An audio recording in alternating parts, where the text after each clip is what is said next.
Bonjour nobles frères et sœurs dans le Seigneur, que la grâce de Dieu demeure avec chacun d'entre nous. Merci, c'est venant.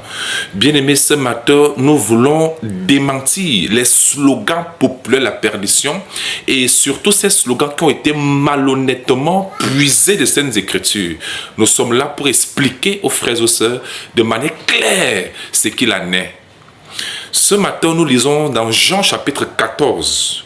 Bien-aimés, n'oublions pas qu'ici, nous sommes là pour davantage affirmer la divinité de notre Seigneur Jésus.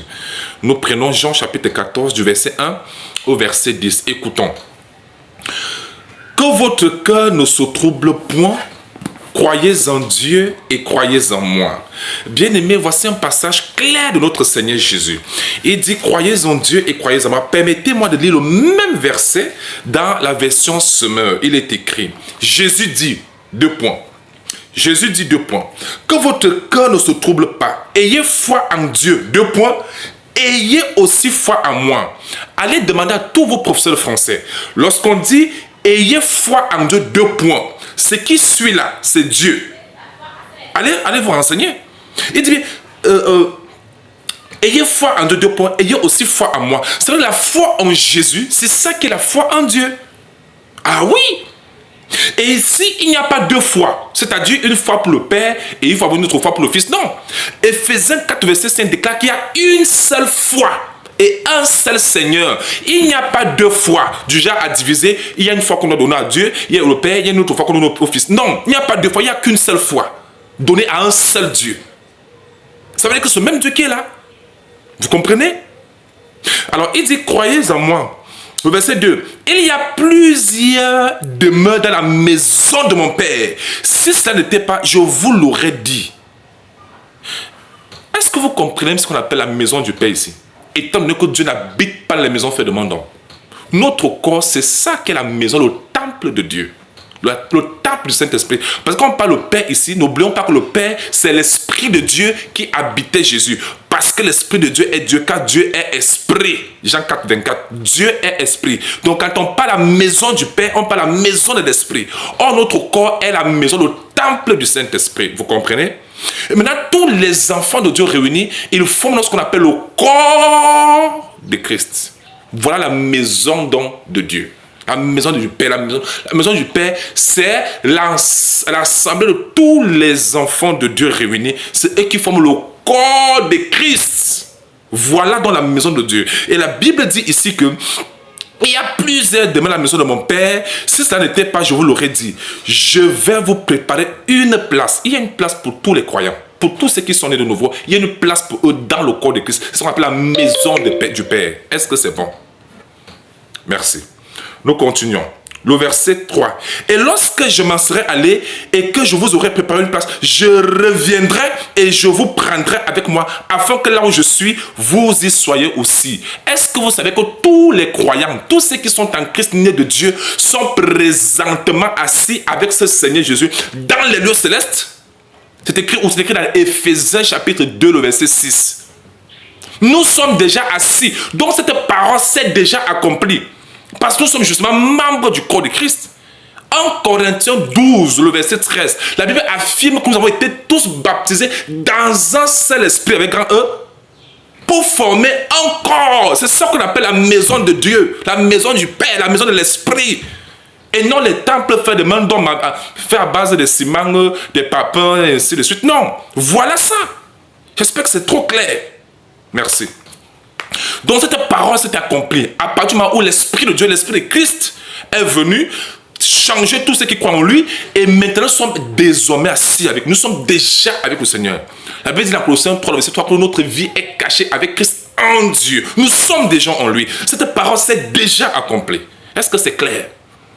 Merci. Le verset 4. Vous savez où je vais et vous en savez le chemin. Le verset 5. Thomas me pose la question. Thomas lui dit, Seigneur, nous ne savons où tu vas. Comment pouvons-nous en savoir le chemin? Jésus lui dit, je suis le chemin, la vérité et la vie. Nul ne vient au Père que par moi. Beaucoup prennent ce passage en disant que non, voici le passage qui prouve que Jésus-Christ n'est pas Dieu. Parce que là, il dit que nous ne venons au Père que par moi. Non, c'est plutôt un passage qui confirme que Jésus-Christ est Dieu. Suivez le regard de la parole de Dieu. C'est parti. Jésus lui dit, je suis le chemin. il n'y a que Dieu qui peut être le chemin. Il n'y a que Dieu qui puisse être le chemin. Voyez-vous? Il dit la vérité. S'il vous plaît, Romains 3, le verset 4 déclare que tout homme soit menteur et que seul Dieu soit le connu pour vrai. Donc il n'y a que Dieu qui est réellement la vérité. Vous comprenez? Et quand je dis qu'il est la vérité, il est d'affirmer qu'il est Dieu. Parce que seul Dieu est vrai. Romains 3, le verset 4 le confirme clairement. Et il dit, sur le chemin de la vérité, la vie, cette vie-là qu'on passe la vie. Romains 3, le verset 4 le confirme clairement. Et il dit, sur le chemin de la vérité, la vie, cette vie-là qu'on passe la vie éternelle. Quelqu'un qui dit qu'il est la vie, il est la vie éternelle. Et Jean 10, verset 28, il dit qu'il donne la vie éternelle. Voilà Dieu. Parce qu'il n'y a que Dieu pour être la vie et donner la vie. La vie éternelle. Donc c'est pour nous faire clairement comprendre ici que, mes frères et sœurs, Jésus-Christ est réellement le Seigneur. Il n'y a rien à faire. C'est lui qui est Dieu. Nous continuons. Il dit ici que nul ne vient au Père que par moi. Voici encore là où les gens n'ont pas compris. Le Père dont on parle, c'est le Saint-Esprit qui habitait en Christ. Vous comprenez? Et il dit, nul ne vient à lui, cet esprit-là. Il n'y a pas de communion avec cet esprit-là sans passer par moi. Écoutez, il y a deux choses qu'il faut remarquer ici. Le verbe venir, et non, ce n'est pas le verbe partir. Parce que quand on dit partir, ça veut dire que tu vas dans le sens opposé. Non, il dit, nul ne vient. Venir veut dire que tu t'approches de lui. Tu viens vers sa direction. Pourquoi il a dit, voilà pourquoi il a dit, venez à moi. Pour tout ce qui est fatigué, chacun vous donnera du repos. Matthieu 11, verset 8. Donc, quand il dit nul ne vient, ça veut dire qu'il oriente les gens vers lui-même. Viens, quand je dis nul ne vient au Père, ça veut dire que tu t'approches vers moi. Tu ne vas pas de l'autre côté. Donc, là où se trouve Christ, là aussi se trouve le Père. Voilà pourquoi nul ne vient au Père. Vous avez compris? Que par moi. Maintenant, quand il parle de par moi, ça veut dire quoi? Ça veut dire que pour atteindre l'esprit, être en communion avec l'esprit de Dieu qui est Dieu lui-même, qu'est-ce qu'il faut? Il faut passer par le corps. C'est-à-dire quoi? Il faut croire au sacrifice que Dieu a fait en sacrifiant le corps à la croix. C'est ça qui confirme la mort, la résurrection de Jésus. Pour le pardon des péchés, c'est grâce à ce sacrifice que Dieu a fait en livrant son corps à la croix.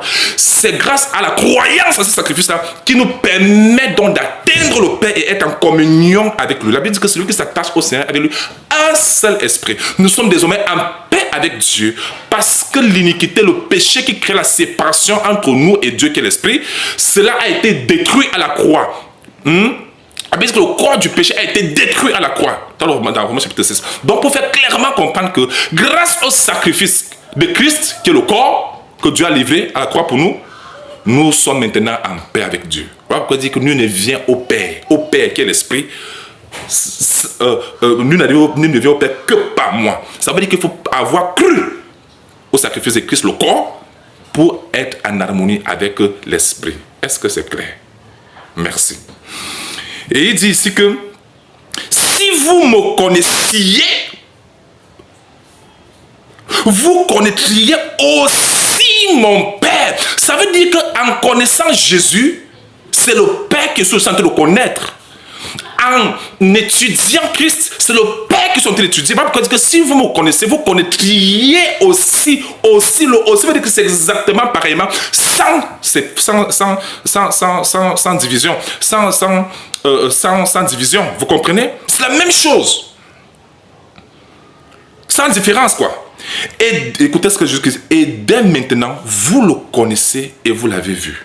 Jésus est en train d'affirmer que les disciples connaissent le Père et ils ont déjà vu le Père. Mais ça, c'est étonnant. Ils ont vu le Père où? C'est là où Philippe lui pose la question, verset 8. Philippe lui dit, Seigneur, montre-nous dans le Père et ça nous suffit. Ça veut dire qu'il n'avait même pas compris ce que Christ leur disait. Le verset 9, Jésus lui dit, il y a si longtemps que je suis. Vous avez vu? Maintenant, Jésus renvoie la chose à lui-même. Il y a si longtemps que je suis avec vous. Et tu ne m'as pas connu, Philippe?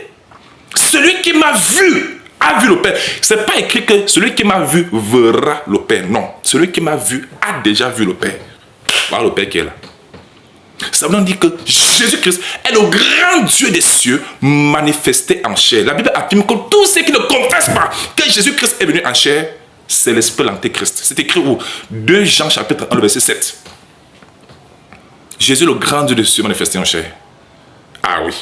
La chair, c'était pour nous sauver du péché, aller vers le corps à la croix, afin que nous soyons en harmonie avec l'esprit, qui est Dieu, qui est le Père, qui est toujours lui-même. Est-ce que c'est bon? Merci. Parce que ton esprit, ton corps, ce n'est pas 2 personnes, c'est une seule personne. Est-ce que c'est bon? Alors, on finit donc en disant ici que celui qui m'a vu a vu le Père. Comment dis-tu, montre-nous le Père? Donc, c'est pas une question, ça c'est une question qui ne veut même plus s'opposer parce que c'est trop clair. Amen. Jésus dit, ne crois-tu pas que je suis dans le Père, que le Père est à moi? Les paroles que je vous ai dites, je ne les dis pas de moi-même. C'est normal que, s'il vous plaît, ton corps est la dimension de toi qui exécute la volonté de Dieu, qui exécute ta propre volonté. Donc, le corps de Christ est la partie de Christ qui exécute le dessein de Dieu. Vous comprenez? Donc, c'est normal que l'esprit ordonne et le corps exécute. Ça ne fait pas toujours 2 personnes, c'est toujours la même personne. Est-ce que c'est bon? C'est clair. Jésus-Christ est le grand Dieu de se manifester en chair. Que le Seigneur vous bénisse. Amen.